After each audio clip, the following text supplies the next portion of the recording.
नमस्कार, आप देख रहे हैं न्यूज़ 10। सबसे पहले डीडी न्यूज़ के सभी दर्शकों को नवरात्र की हार्दिक शुभकामनाएं। देश और दुनिया की बड़ी खबरों पर नजर रहेगी न्यूज़ 10 में। खबरें होंगी हरियाणा विधानसभा चुनाव से जुड़ी हुई, जहां आज शाम थम जाएगा चुनावी प्रचार।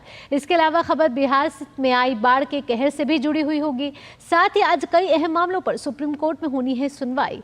अंतर्राष्ट्रीय खबरों में नजर डालेंगे ईरान इजरायल संघर्ष को लेकर भी जानेंगे सभी को विस्तार से। उससे पहले शुरुआत करते हैं न्यूज़ 10 की हेडलाइंस के साथ।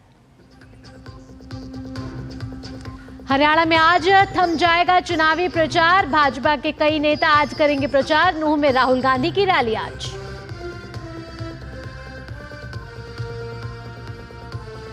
आज से पीएम इंटर्नशिप योजना की शुरुआत। योजना के तहत 1 करोड़ युवाओं को नौकरी, हर महीने 5,000 रुपए का स्टाइपेंड।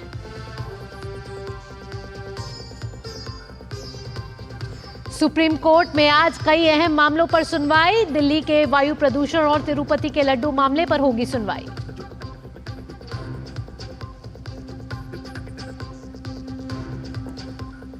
बेरूत में हिजबुल्लाह के ठिकानों पर इजरायल के हमलों में 6 की मौत। G7 देशों ने कहा संघर्ष का कूटनीतिक समाधान संभव।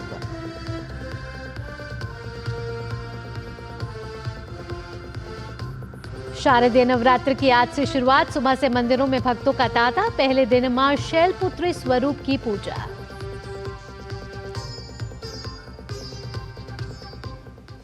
बुलेटिन में सबसे पहले बात हरियाणा विधानसभा चुनाव की, हमारे खास सेगमेंट जनादेश में।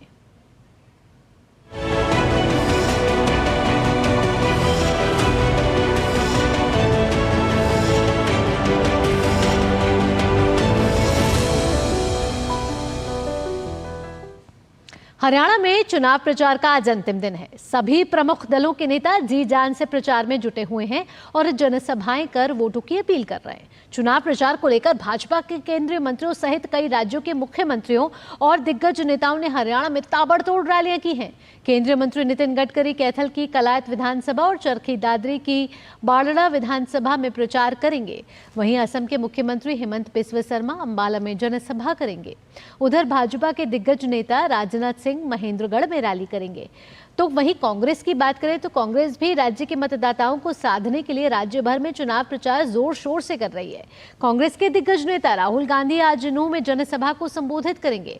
इसके अलावा कांग्रेस नेता व राजस्थान के उप मुख्यमंत्री सचिन पायलट सहित कई स्टार प्रचारक आज भी शहर में कांग्रेस प्रत्याशियों के लिए वोट मांगेंगे। आपको बता दें कि हरियाणा की 90 विधानसभा सीटों में इस बार 6 सीट पूरे प्रदेश में चर्चा का विषय बनी हुई हैं। इन हाई प्रोफाइल सीटों को लेकर जहां पूरे प्रदेश में चर्चा हो रही है, वहीं दिग्गजों के राजनीतिक भविष्य को तय करने वाली इन सीटों को लेकर अलग अलग दावे भी किए जा रहे हैं। बीजेपी में सबसे ज्यादा मुख्यमंत्री नायब सिंह सैनी और पूर्व गृह मंत्री अनिल विज के अलावा अन्य कई मंत्रियों की सीट चर्चा का विषय बनी हुई है। हरियाणा में इस बार कांग्रेस और बीजेपी के अलावा जेजेपी, INLD, BSP अलायंस और आम आदमी पार्टी भी चुनावी मैदान में है। गौरतलब है कि हरियाणा में 5 अक्टूबर को विधानसभा की 90 सीटों के लिए वोट डाले जाएंगे और नतीजे 8 अक्टूबर को आएंगे।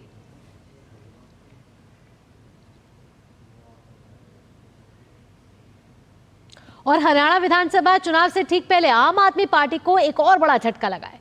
यहां की नीलोखेड़ी सीट से पार्टी उम्मीदवार अमर सिंह बुधवार को कांग्रेस में शामिल हो गए। आम आदमी पार्टी ने करनाल की नीलोखेड़ी सीट से अमर सिंह को चुनावी मैदान में उतारा था। वहीं अब उन्होंने आप को छोड़ कांग्रेस का दामन थाम लिया है। इसके अलावा अमर सिंह ने अब नीलोखेड़ी सीट से कांग्रेस प्रत्याशी धर्मपाल को समर्थन देने का भी ऐलान कर दिया है। हरियाणा विधानसभा चुनाव के प्रचार में इस बार कई अहम मुद्दे छाए रहे। उसमें अग्निवीर का मुद्दा गरमाया हुआ है।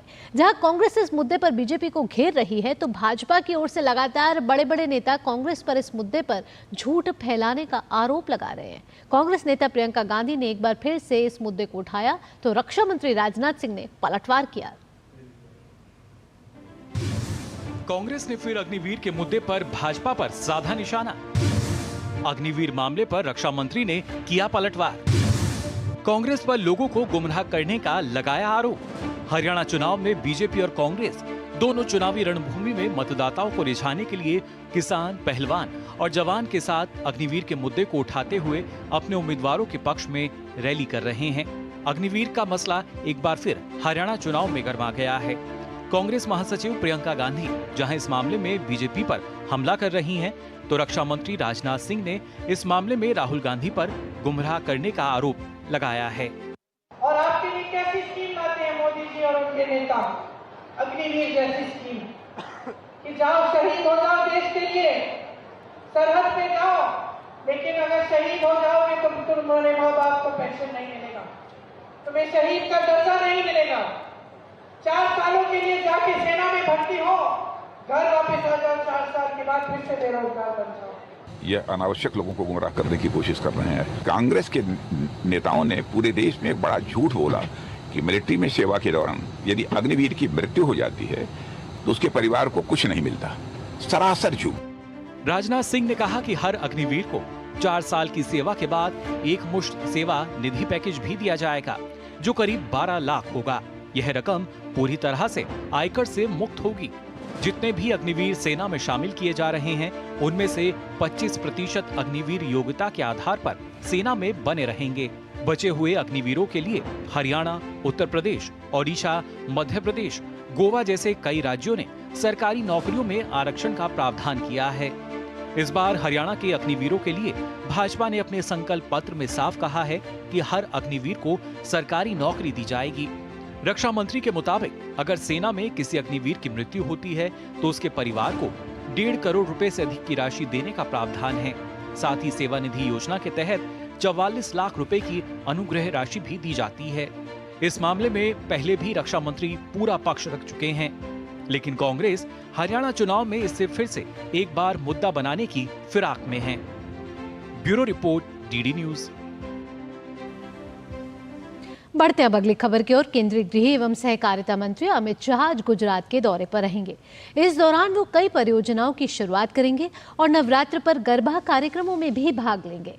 सबसे पहले केंद्रीय गृह मंत्री गांधीनगर संसदीय क्षेत्र के अंतर्गत अहमदाबाद शहर के चाणक्यपुरी इलाके में एक स्वास्थ्य जांच शिविर का उद्घाटन करेंगे। उसके बाद स्वस्थ लोकसभा अभियान के तहत गांधीनगर में स्वास्थ्य जांच शिविर का उद्घाटन करेंगे और इसके बाद ही 16 सिविल अस्पताल में टेली पुनर्वास केंद्र और साउंड प्रूफ रूम का भी लोकार्पण करेंगे। अमित शाह भद्रज क्षेत्र में नवनिर्मित सब्जी मंडी और सरकारी प्राथमिक विद्यालय का उद्घाटन करेंगे। साथ ही विचार ट्रस्ट द्वारा संचालित नवनिर्मित विश्व के एकमात्र धातु पात्र संग्रहालय का लोकार्पण और नवनिर्मित पुलिस आयुक्त कार्यालय का उद्घाटन करेंगे। इसके बाद गृह मंत्री वाइब्रेंट गुजरात नवरात्र महोत्सव 2024 का उद्घाटन करेंगे और नवरात्र के अवसर पर जोधपुर वार्ड और मकरबा में आयोजित रास गरबा महोत्सव में शिरकत करेंगे। राष्ट्रपति द्रौपदी मुर्मू आज से राजस्थान के 2 दिवसीय दौरे पर रहेंगे। आज राष्ट्रपति उदयपुर में मोहनलाल सुखाड़िया विश्वविद्यालय के 32वें दीक्षांत समारोह में शामिल होंगे। वहीं शुक्रवार को राष्ट्रपति माउंट आबू में प्रजापिता ब्रह्मा कुमारी ईश्वरीय विश्वविद्यालय द्वारा आयोजित स्वच्छ और स्वस्थ समाज के लिए आध्यात्मिकता विषय पर आयोजित वैश्विक शिखर सम्मेलन में सम्मिलित होंगे। इसके बाद वह राजस्थान सरकार द्वारा बांसवाड़ा के मानगढ़ धाम में आयोजित आदि गौरव सम्मान समारोह में भी शामिल होंगी।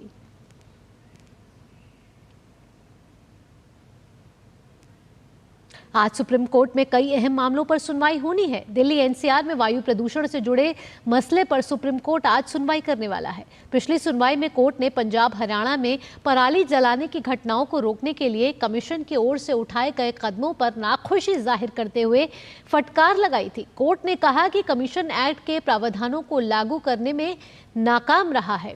कोर्ट ने एयर क्वालिटी मैनेजमेंट कमीशन से बेहतर हलफनामे दाखिल करने को कहा। इस हलफनामे में आयोग को कमीशन की सब कमेटी की मीटिंग की सिफारिश और CAQS एक्ट पर अमल करने को लेकर उठाए गए अब तक कदमों की जानकारी देनी है। साथ ही बताना है कि वो आगे क्या कदम उठाने वाला है।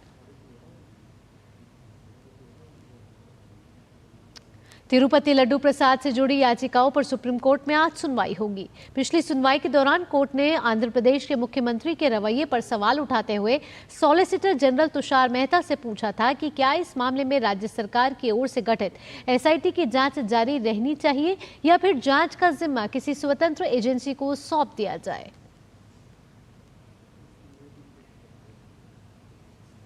मैरिटल रेप को अपराध के दायरे में लाने की मांग वाली याचिकाओं पर सुप्रीम कोर्ट आज सुनवाई करेगा। मौजूदा कानून के मुताबिक जबरन संबंध बनाने पर पत्नी अपने पति पर बलात्कार का मुकदमा नहीं कर सकती। आईपीसी की धारा 375 में जहां इसे अपराध के दायरे से बाहर रखा गया था, वहीं नई कानून भारतीय न्याय संहिता के सेक्शन 63 के क्लॉज 2 में शादीशुदा जिंदगी में जबरन संबंध बनाने को अपराध नहीं माना गया है। कोर्ट में दायर याचिकाओं में नए और पुराने कानून में मौजूदा इन प्रावधानों को चुनौती दी गई है। वहीं एक और अहम मामले पर आज सुप्रीम कोर्ट में सुनवाई होगी और वो है पश्चिम बंगाल शिक्षक भर्ती घोटाले मामले में आज सुप्रीम कोर्ट में सुनवाई होनी है। करीब 25,000 शिक्षकों और स्कूल कर्मियों की नौकरी रद्द करने के कलकत्ता हाईकोर्ट के आदेश के खिलाफ राज्य सरकार ने सुप्रीम कोर्ट में याचिका दायर की है। 2016 की नियुक्तियों को भ्रष्टाचार के चलते कलकत्ता हाईकोर्ट ने रद्द किया है। इसके साथ ही इन शिक्षकों को वेतन ब्याज समेत लौटाने को कहा गया था।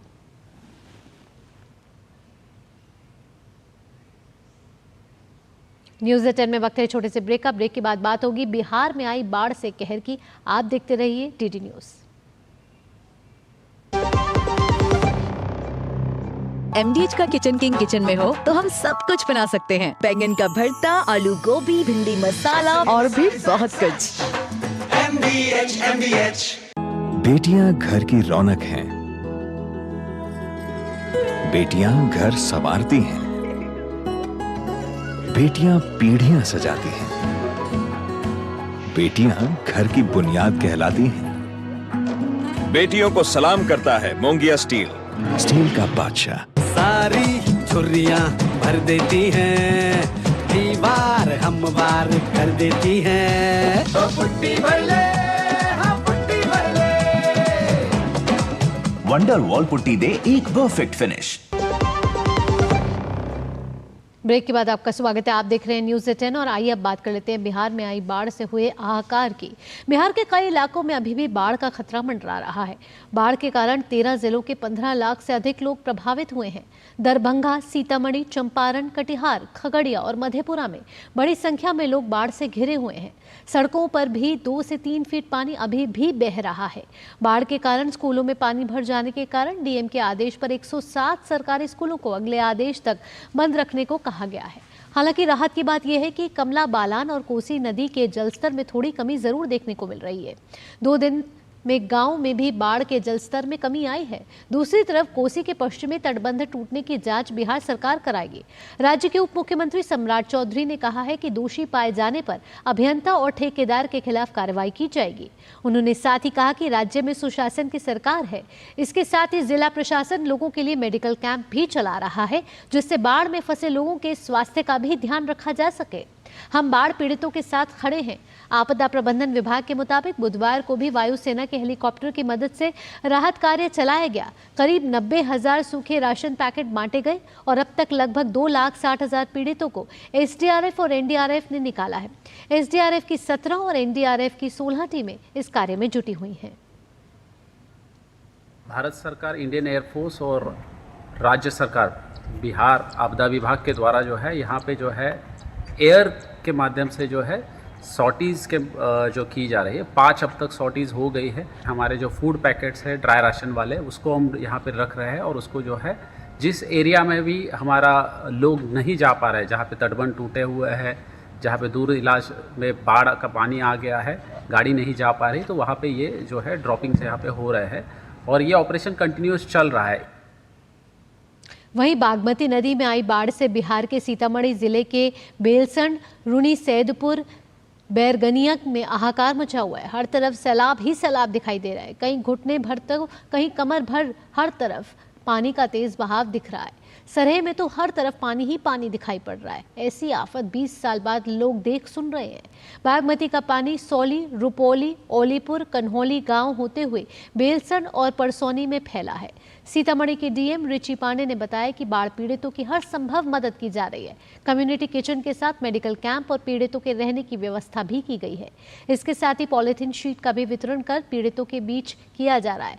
पानी घटने के बाद क्षति का आकलन करके राहत वितरण किया जाएगा।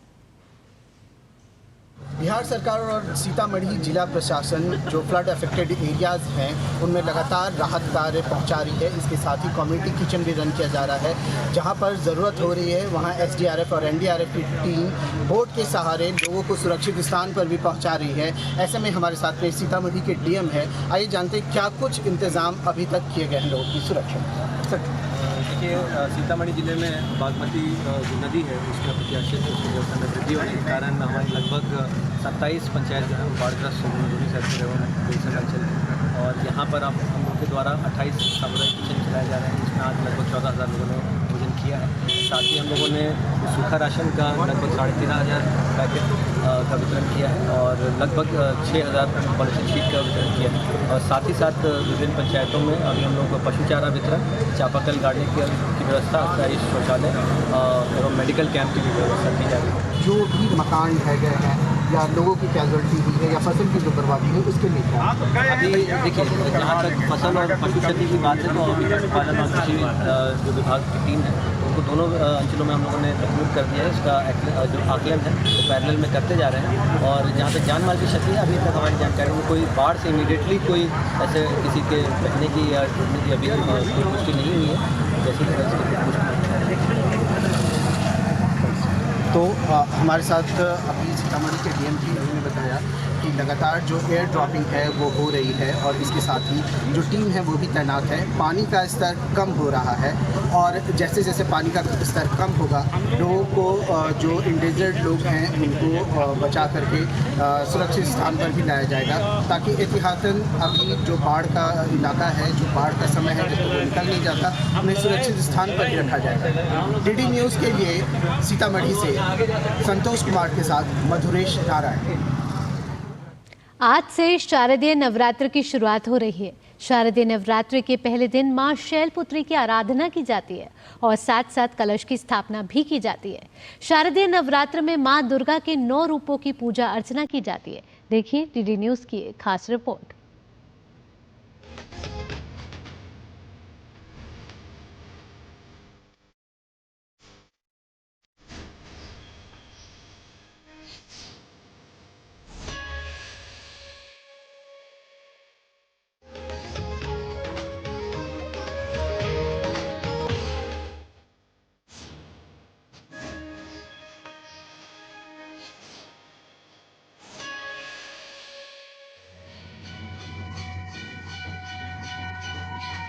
प्रथमं शैलपुत्री च द्वितीयं ब्रह्मचारिणी तृतीयं चंद्रघंटेति कुष्मांडेति चतुर्थकं पंचमं स्कंदमातेति षष्ठं कात्यायनीति च सप्तमं कालरात्रिति महागौरीति चाष्टमम्। जय माता की।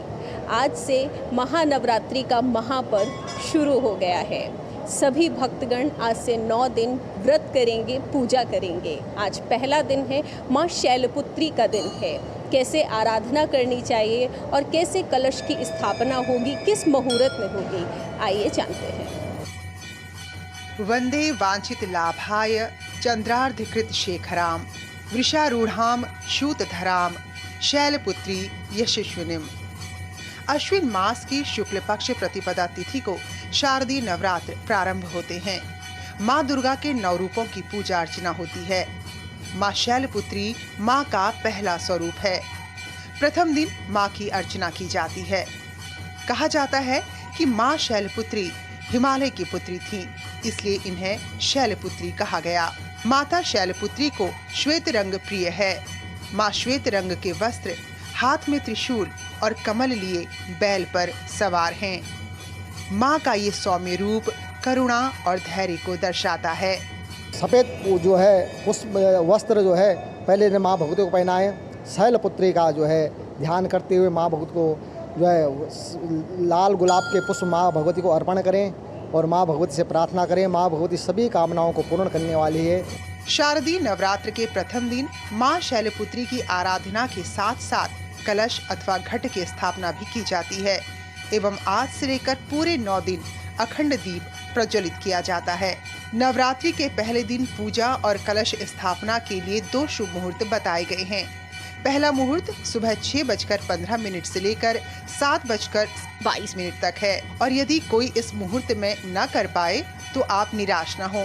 आप अभिजीत मुहूर्त में कलश की स्थापना कर सकते हैं और ये मुहूर्त 11:46 से प्रारंभ होकर 12:33 तक रहेगा। कलश स्थापना का जो समय है वो प्रातः 7:15 बजे का सबसे श्रेष्ठ मुहूर्त है। 7:15 बजे जो है अपने घर में कलश स्थापना करें। 11:30 से लेकर 12:30 के बीच में सबसे श्रेष्ठ मुहूर्त है, अभिजीत मुहूर्त है। इस मुहूर्त में करें तो ज़्यादा बेस्ट है। कलश स्थापना के बाद मां की आरती की जाती है और उसके बाद मां को भोग लगाते हैं और मान्यता है कि यदि गाय के घी से बना हुआ प्रसाद का भोग मां को लगाया जाए तो मां प्रसन्न होती हैं और मनचाहा वरदान देती हैं। नव दुर्गा के महापर्व पर मंदिरों, मां के पंडालों और घरों में मां की स्तुति की जा रही है। भक्तगण 9 दिन मां के रंग में रंगे रहेंगे और मां के नाम के जयकारे लगाएंगे।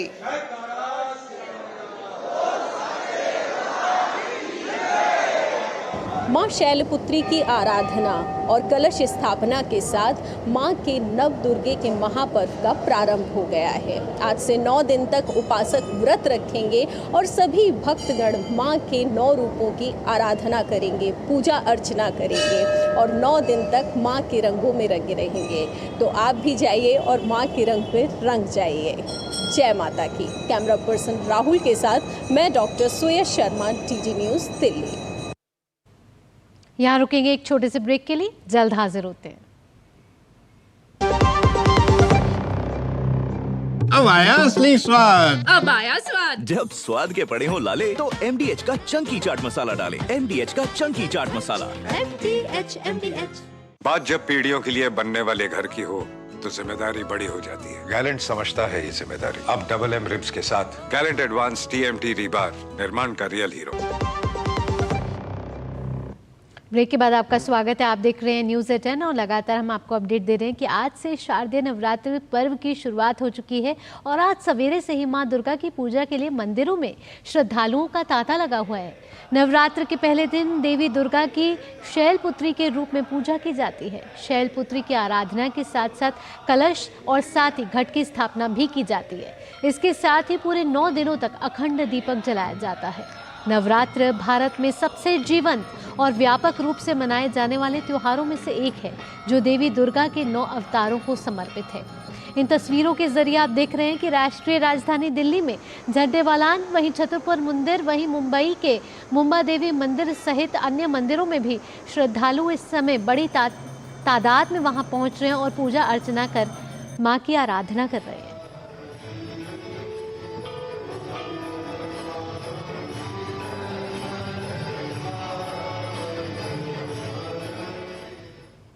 और नई दिल्ली से सांसद मासुरी स्वराज ने भी झंडेवालान मंदिर पहुंचकर मां का आशीर्वाद लिया। उन्होंने मंदिर में पूजा अर्चना की और साथ ही सभी देशवासियों को नवरात्र की शुभकामनाएं भी दी। नवरात्रि की बहुत बहुत शुभकामनाएं। माता रानी, जगत जननी, जगदम्बा आप सभी के परिवारों में, आपके जीवन में सुख, शांति, संपदा, आरोग्यता लेकर आए, यही मेरी मंगल कामना है। और हमारा राष्ट्र माता रानी की कृपा से एक विकसित भारत बने, यही मेरी आशा है। जय माता दी। यहाँ रुकेंगे छोटे से ब्रेक के लिए। ब्रेक के बाद भी खबरों का सिलसिला यूं ही जारी रहेगा। आपके घर के खाने में रेस्टोरेंट जैसा स्वाद ले आए MDH का शाही पनीर मसाला। पनीर को क्या मस्त बना डाला। बेटियां घर की रौनक हैं। बेटियां घर संवारती हैं।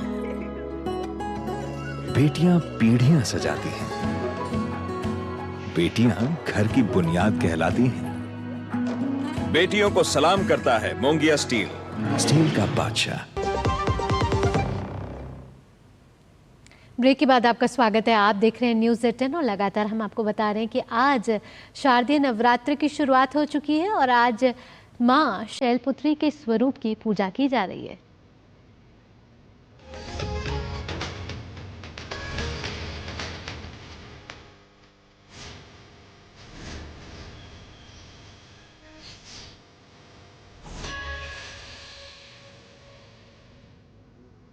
तमिलनाडु में दशहरा महोत्सव से पहले अथुथुकुडी के कुलशेखर पट्टनम में स्थित अरुलिगमू कुलसाई मुथरमन मंदिर में भव्य स्तर पर उत्सव शुरू हुआ। लोगों का उत्साह जमकर दिखाई दिया। तो तमिलनाडु में दशहरा महोत्सव के दिन पहले दिन बेहद उत्साह के साथ ये उत्सव मनाया गया और नृत्य के साथ, पारंपरिक नृत्य के साथ शुरुआत हुई। तमिलनाडु कई दशहरा महोत्सव की ये झलकियां आपकी स्क्रीन पर। यहाँ रुकेंगे एक और छोटे से ब्रेक के लिए। ब्रेक के बाद होंगी खेल से जुड़ी खबरें। आप जुड़े रहिए न्यूज़ एट 10 के साथ।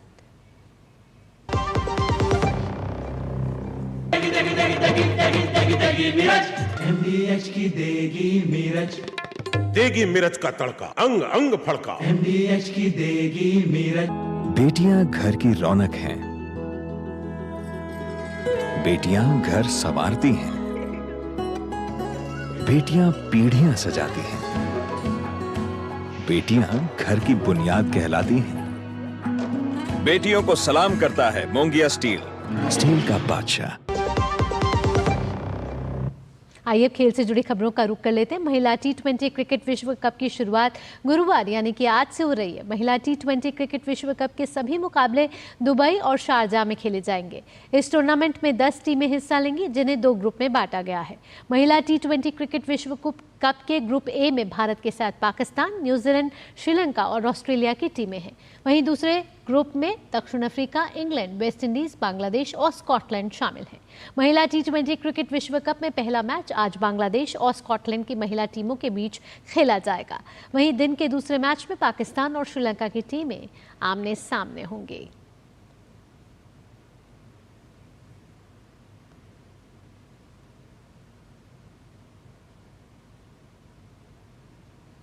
तो आज बेहद ही महत्वपूर्ण मैच और महिला T20 क्रिकेट विश्व कप की शुरुआत आज से होने जा रही है। और आपको बता दें, ये सभी मुकाबले जो हैं वो दुबई और शारजाह में खेले जाने वाले हैं। इस टूर्नामेंट में 10 टीमें हिस्सा ले रही हैं। वहीं इन टीमों को 2 ग्रुप्स में बांटा गया है।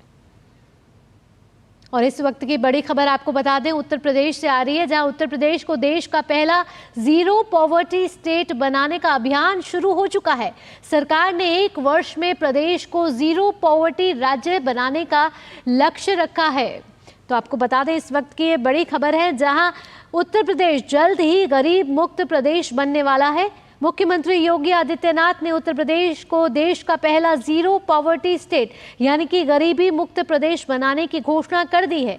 आपको बता दें कि देश में गरीबी उन्मूलन के सबसे बड़े कार्यक्रम की औपचारिक घोषणा कर दी गई है उत्तर प्रदेश की सरकार की तरफ से, और सरकार ने भी इस महाअभियान का रोड मैप तैयार कर लिया है। तो इसके तहत जो ग्राम पंचायत स्तर पर अधिकतम 25 निर्धनतम परिवारों को चुना जाएगा, तो देश का पहला गरीबी मुक्त प्रदेश बनने वाला है उत्तर प्रदेश। और इसके लिए रोड मैप भी जो है उत्तर प्रदेश की सरकार वो तैयार कर चुकी है। ये बड़ी घोषणा करी है राष्ट्रपिता महात्मा गांधी की जयंती पर उत्तर प्रदेश की सरकार ने, जिसमें ये कहा गया है कि 1 साल के भीतर भीतर उत्तर प्रदेश को बनाया जाएगा गरीबी मुक्त प्रदेश। ये बड़ा घोषणा उत्तर प्रदेश की सरकार से इस समय आ रही है। और आपको बता दें कि इसके लिए 1 साल का महाअभियान भी चलाने की घोषणा कर दी है मुख्यमंत्री ने, और सभी जिला अधिकारियों को विस्तृत कार्य योजना के बारे में निर्देश भी जारी कर दिए गए हैं। तो एक बड़ी पहल कहीं ना कहीं कहें उत्तर प्रदेश की तरफ से, जहां देश का पहला राज्य बनने जा रहा है जो जीरो पॉवर्टी स्टेट यानी कि गरीबी मुक्त प्रदेश कहा जाएगा।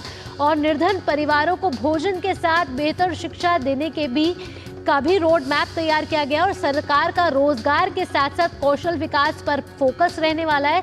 तो 4 बड़े पैमाने होंगे, मानक होंगे, जिस पर यह चयन किया जाएगा